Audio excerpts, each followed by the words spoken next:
ಮೊದಲನೇ ಸರ್ ಇವತ್ತು ಕರ್ನಾಟಕ ರಾಜ್ಯ ರೈತ ಸಂಘ ಹುಳಿಯಾರಿನ ಪಂಚಾಯಿತಿ ಆವರಣದ ಮುಂದೆ ಹುಳಿಯಾರಿನ ಎಲ್ಲ ಜನಪರ ಸಂಘಟನೆಗಳ ಒಂದು ಬೆಂಬಲದೊಂದಿಗೆ ಹುಳಿಯಾರಿನಲ್ಲಿರ್ತಕ್ಕಂಥ ಜನಭರಿತ ಪ್ರದೇಶಗಳಿಗೆ ಶೌಚಾಲಯಗಳನ್ನು ನಿರ್ಮಿಸಬೇಕು ಮತ್ತು ಸಂತೆ ಜಾಗವನ್ನು ಬದಲಿಸಿ ಅಲ್ಲಿ ಮೂಲ ಸೌಕರ್ಯಗಳನ್ನು ಕೊಡಬೇಕು.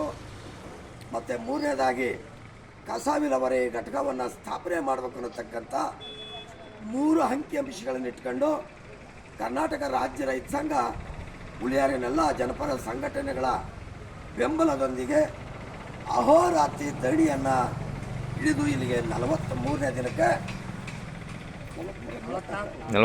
44ನೇ ದಿನಕ್ಕೆ ಕಾಲಿಟ್ಟಿದೆ.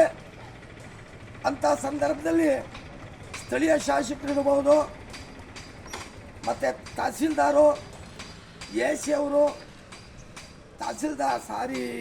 ಸರ್ಕಲ್ ಇನ್ಸ್ಪೆಕ್ಟ್ರು, DSP ಇಷ್ಟು ಜನ ಬಂದು ನಾವಿಟ್ಟಂಥ ಬೇಡಿಕೆಗಳನ್ನು ಕೇಳಿ ಹೂಗೊಟ್ಟು ಹೋಗಿದ್ದಾರೆ. ಆದರೆ ಕಾರ್ಯರೂಪಕ್ಕೆ ತರಲಿ ವಿಫಲವಾಗಿದ್ದಾರೆ. ಹಾಗಾಗಿ ತಕ್ಷಣ ಜಿಲ್ಲಾಡಳಿತ ಎಚ್ಚೆತ್ತುಕೊಂಡು ಈ ಒಂದು ನಾವಿಟ್ಟಿರ್ತಕ್ಕಂಥ ಬೇಡಿಕೆಗಳನ್ನು ತಕ್ಷಣ ಈಡೇರಿಸಬೇಕು. ನಾವಿಟ್ಟಂಥ ಬೇಡಿಕೆ ಈಡೇರೋವರೆಗೂ ನಾವು ಯಾವುದೇ ಕಾರಣಕ್ಕೂ ಈ ಚಳವಳಿಯನ್ನು ವಾಪಸ್ ತೆಗೆದಿಲ್ಲ ಅನ್ನತಕ್ಕಂಥ ಒಂದು ಕಟ್ಟುನಿಟ್ಟಿನ ತೀರ್ಮಾನವನ್ನು ರೈತ ಸಂಘ ಇವತ್ತು ಕೈಗೊಂಡಿರುತ್ತೆ. ಭಲೋ ಭಾರತ್ ಮಾತಾ ಕಿ ಜೈ.